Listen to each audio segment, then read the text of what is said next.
Hey guys, Matt here. I wanted to do another follow-up video. In a previous video, I had kind of shown off some of the 1990 Marvel cards, which are very hot, and talked about the PSA grading and such like that. I also wanted to go back and just take a look and just make sure everybody's clear. While the 1990 Marvel cards seem to be one of the hot sets, there's a ton of other Marvel cards and sets that really deserve consideration as well. And while there's plenty more than what I just have out here, and I'm going to show off some, there's so much more to be looked at and to consider if you are a collector, Marvel fan, or just an enjoyer of the artwork. So I did want to go through a couple of them with you guys. We had talked in the past and we had kind of gone over some of the 1990 Marvel cards, that are currently hot and people are selling them either raw singles like this or getting them graded through PSA or another one of your favorite submission companies. And these are great cards. I wanted to also let you know that there are plenty others, and one of my viewers actually commented, about the Marvel metal cards, and those are beautiful cards as well, and that's why I thought this video was kind of important. So just to show off some of the other sets so you can see, this is the 1991 Marvel set, and this is follow-up from the 90 what we just looked at, and this is also an Impel set as well, and these are also beautiful cards where if you can, get or collect a set or even send them in for grading, I think this is worthwhile. Another problem with the 1991 sets, similar to the 90, is the centering and the production issues. So just kind of looking at some of the cards, and this one's a good example on Megan, is that you'll see the right of the card is much thicker than the left. So centering and the same issues that plagued the 1990 set also, and you can see it here as well, plague the 1991 set. And while these are beautiful cards, keep in mind that there may be an abundance of them out in the world and in the market, but it's going to be very difficult if you're looking to especially grade these cards to get these higher grades just because of the production issues associated with, these earlier sets. And another set to kind of show off, just a little bit more modern. This is from the 2008 Marvel Masterpiece set, and this is the Sinister Six, and this is the mugshot, and this is like one of the special subsets and all. And you can see some of the different cards and characters, Electro, and their different mugshots on these Craven, and all the different ones, and Vulture.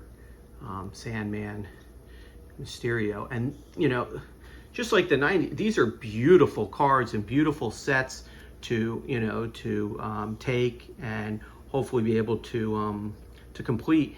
And even though these may not right now command the prices that the 1990s do, doesn't mean it won't in the future. And so what I say is, if you like this kind of Marvel cards and all, collect them. It's just like, almost, in my opinion, like a Pokemon. The vintage cards may collect some more, but the newer ones are beautiful as well. This is a 1992 Marvel Masterpiece. Some of the cards, and you can see like the Scarlet Witch, again, and it has their first appearance in the back. And these are just beautiful cards. Spider-Man with the Amazing Fantasy first appearance. You've got ones like Thanos, and I mean, the artwork on these is just gorgeous. I really, and you can see the thing, like how the artwork was done on these, Green Goblin and all. So I mean, this is not just collectors for, or what I would say, to invest in just the original 1990 set. There's so many good sets out there for these. Let me show you again. These are the Vibranium cards, and these are much thicker cardstock. This is an Upper Deck product with Colossus and Nightcrawler. And as you can see, this particular set, and let's see if I can zoom in for you if you can see that. But this is a more, recent 2015 set. And I mean, these are just gorgeous cards. These are also, let's see if I can bring these over. And I do have these in one touches, so they're at least protected. I'm not too concerned about the cases scratching, but you can kind of get an idea, Wolverine and the vibranium, on how gorgeous these cards are. And I do keep them in a one-touch protected case. What I do is I put a penny sleeve under here so it kind of protects the actual card. I'm not too concerned about the one-touches, which are magnetic, but it keeps them protected. Let me show you another particular set. And these are the 1994 Flair ones. And again, these are just gorgeous artwork. Doctor Strange and Iceman, Death of Gwen Stacy, Wolverine versus Cable. These are just beautiful, beautiful cards to collect.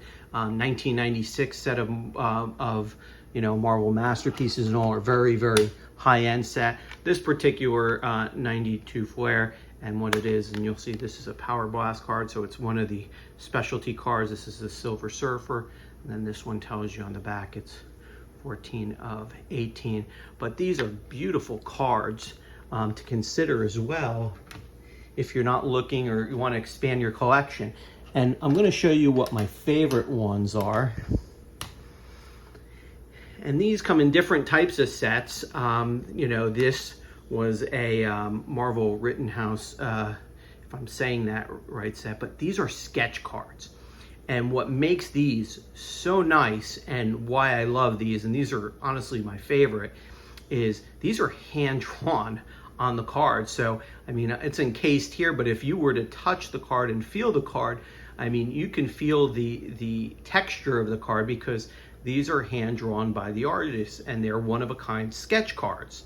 And you can find these in new sets and in some of the old ones. And if you're lucky enough to secure one, and I know that yellowing everybody looks at and says, well, is that the back of the card as compared to, let me show you another one that may not have that.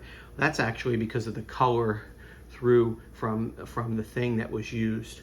So that actually matches on the other side. It's not that the card was damaged. But these cards are hand drawn. This was done by Van Glover.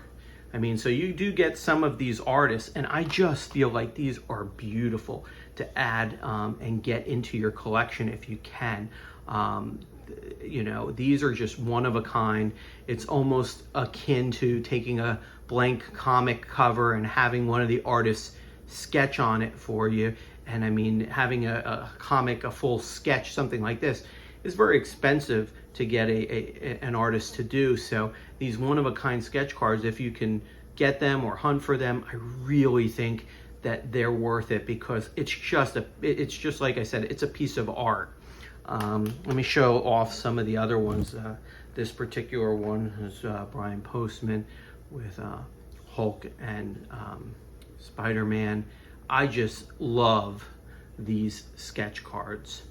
And this particular set was a 2011 set, and let me show you some other ones. I mean, and they are just beautiful, and they're one of a kind. So if you're a collector and you tend to want to get involved in some of the Marvel cards, I would really tell you that this may be something that's up your alley to look into and collect, is these sketch cards. Like I said, they're just beautifully done. They're one of a kind. And there's such a huge variety of them. You can get them in even newer collections and sets today. I do see them offering, and here's my last one that I have right now of the sketch cards. And so, like I said, I think that, even though the market is really pushing and talking about these 1990, Marvel cards, and don't get me wrong, they're beautiful, they're really nice to collect and all, and you can see the production issues, again, really heavy on the right and less on the left. But don't take away and at least not consider all of these other sets, whether it's 1992, I have 93, I don't have it out right now, or any of these other newer ones, whether it's 2011, the 1992 Flair ones, or some of the other ones. I really would look into them because they're beautiful cards, and it's a set worth taking a look and upgrading at. These cards really, I think, will look beautiful encapsulated. I do plan on sending some of them out. And speaking of which, what I did want to kind of touch upon even a little bit is today is March 1st. PSA just raised their prices. They pretty much doubled the prices on sending in cards, whether it's sports or non-sports such as the Marvel. So if you're looking at a regular submission, a card like this on a regular submission, which is a couple months, went from $50 to $100. So I think a lot of people are going to kind of maybe hold back now on sending in cards to at least PSA, which may hinder people sending this in to get it done for your own collection. I mean, the prices are just astronomical after the new price hike.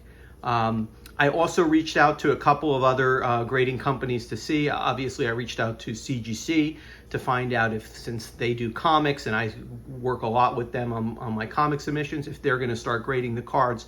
There's no news on grading Marvel cards. They're right now only doing Magic and Pokemon. I also reached out to HGA, which is a new grading sports company, and they have some really beautiful slabs. If you haven't taken a look at that, you can go online and Google it. They really have some nice slabs, and they're new to the market, so it's not telling what their prices may get if you're looking to kind of invest and flip or something of that nature. But I did speak with them, and they told me that within the next 2 to 3 months, they are going to be transitioning or planning to work with non-sports cards. So, Marvel cards like this may be, an option to grade for them. At least the turnaround time may be cheaper. It may be a little bit less expensive. So you may have options, which is kind of what I'm waiting to kind of hold out and see how it's going to go.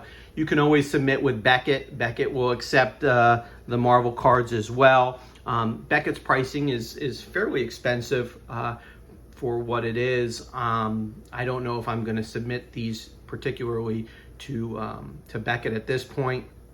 I'm kind of waiting to see how the market goes and what other grading companies may turn out and do this. There are other ones, SGC, and so other companies. I haven't really cared for too much of their slabs yet, so I am kind of waiting to see what's going to be in the future. But it's going to turn a lot of collectors right now, like even though that this is off-centered, if you wanted to get this slab for your collection, you're not going to send this into PSA and spend $100 on this card. It just doesn't, in my opinion, doesn't make sense. So, keep that in mind with this new price hike. Hopefully there will be other companies that will step up to the plate so we can submit our cards and have a reasonable turnaround time with a reasonable price. But, until then, just keep in mind that this series is not the only one out there. There are plenty of beautiful series, and like I said, these sketch cards that you can get and collect, which I think are going to be something for the future to hold on to and look out for. So once again, thanks everybody for your time. Please leave a like if you like it. And comments are always encouraged. I try and answer any questions, or at least respond to everybody, because I do appreciate your time in watching the video and leaving comments. So thanks everybody, and have a great night.